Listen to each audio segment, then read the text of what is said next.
Hello বন্ধুরা, গল্পটি পড়ার সময় অবশ্যই সাউন্ড অফ করে নিন। অর্ধাঙ্গিনী পার্ট 1, লেখিকা হুমায়রা ইসলাম। ঘুম থেকে উঠতে অনেকটা লেট হয়ে গেল সানজিদার। আজ ভার্সিটিতে ইম্পর্টেন্ট ক্লাস ছিল। সে ভেবেছিল আজ একটু আগে বের হয়ে মিতির থেকে একটা নোটস বুঝে নেবে। মনে হয় আজ আর সেটা হবে না, অলরেডি লেট হয়ে গেছে। এখন বের হলে ক্লাস করা যাবে শুধু। সানজিদা উপর থেকে প্রায় দৌড়ে নিচে নামছে। সানজিদার মা রেহানা বেগম কাজ করছিলেন। মেয়ে নামতে দেখে তিনি এগিয়ে এসে বললেন, কোথাও বের হচ্ছিস এখন? হুম, ক্লাসে যাচ্ছি। আজকে ক্লাস না গেলে হয় না? কেন, কোনো দরকার আছে কি? তাছাড়া আমার আজ একটা ইম্পর্টেন্ট ক্লাস আছে, মিস করলে সমস্যায় পড়তে হবে। সানজিদা গিয়ে ডাইনিং টেবিলে বসে বলল, আম্মু তাড়াতাড়ি খেতে দাও, লেট হয়ে গেছে। রেহেনা বেগম মেয়ের জন্য খাবার প্লেটে তুলতে তুলতে বললেন, তাহলে আজ একটু তাড়াতাড়ি বাসায় আসিস কেমন? কেন আম্মু, আজ কি কিছু আছে? রেহেনা বেগম খাবারের প্লেটটা সানজিদার সামনে দিতে দিতে বললেন,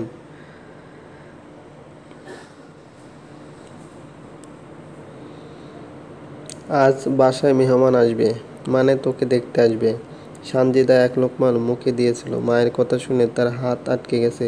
এই একটা জিনিস যেটা সানজিদার খুবই অপছন্দ। সানজিদা ঢাকা ভার্সিটিতে অনার্স 3য় বর্ষে পড়ে। অনার্সে ওঠার পর থেকে যে তাকে কত ছেলে দেখতে আসলো তার কোনো ঠিক নেই।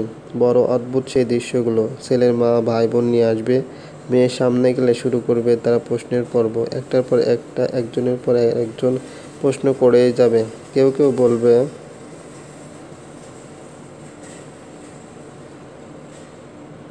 একটু হাঁটো তো দেখি, চুলগুলো দেখাও কত লম্বা দেখি, তখন কেমন লাগে বিষয়টা। সানজিদার খুবই খারাপ লাগে। আবার সব শেষে হাতে টাকা গুঁজে দিয়ে বলবে, তুমি কিছু খেও। তখন সানজিদার খুবই ইচ্ছে করে বলতে, আমি কি আপনার কাছে টাকা চেয়েছি? কিন্তু এটা বললে অন্যেরা নির্ঘাত তাকে বেয়াদব মনে করবে। তাই চাওয়া সত্ত্বেও সানজিদা কিছু বলতে পারে না। সানজিদা ভালো করে খাবারটা খেলো না।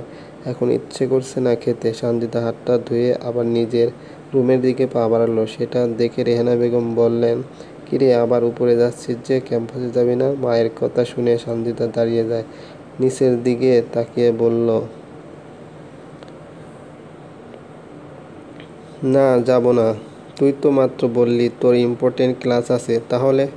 সানজিদা একটা দীর্ঘ নিঃশ্বাস ফেলে বলল, তার থেকেও আজ বাসায় থাকা বেশি ইম্পর্টেন্ট মনে হলো। ক্যাম্পাসে গেলেও আমি মন দিয়ে ক্লাস করতে পারবো না। একবার তুমি, একবার আব্বু, কলের পর কল করেই যাবে। সানজিদা 1 মিনিটও অপেক্ষা না করে নিজের রুমে চলে গেল। রেহানা বেগম কিছু বললেন না। তিনি বুঝতে পেরেছেন মেয়েটা অভিমান করেছে। মেয়েটা বড্ড অভিমানী, কিন্তু মেয়ে হয়ে জন্ম নিয়েছে, একদিন তো বিয়ে দিতেই হবে।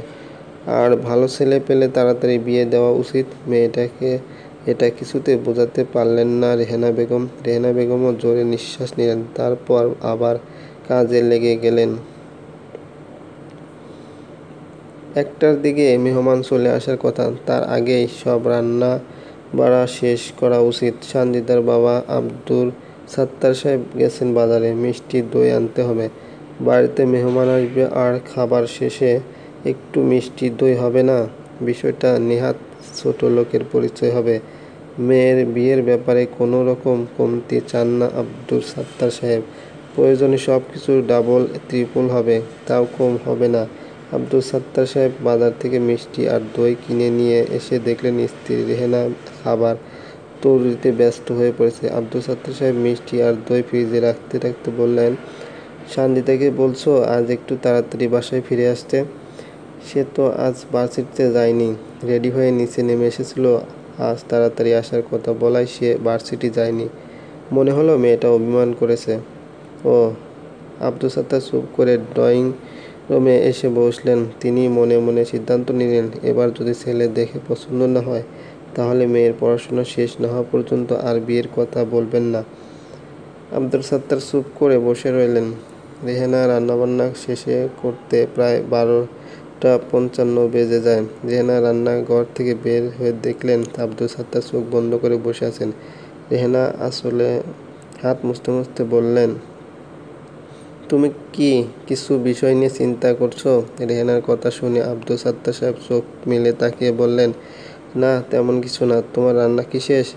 হুম, শেষ। তুমি এত কি চিন্তা করছো বলো তো? ভাবছি এবার যদি মেয়েটার বিয়ে ঠিক না হয় তাহলে আর বিয়ে নিয়ে মাথা ঘামাবো না। পড়াশোনা শেষ করলে বিয়ের কথা বলবো। মেয়েটাও তো সব সময় টেনশন করে, মন খারাপ করে যখনই বিয়ে নিয়ে কথা বলি। হুম, আমিও এই কথাটা তোমাকে বলবো ভাবছিলাম। মেয়ে যেহেতু এখন চায় না, কি দরকার?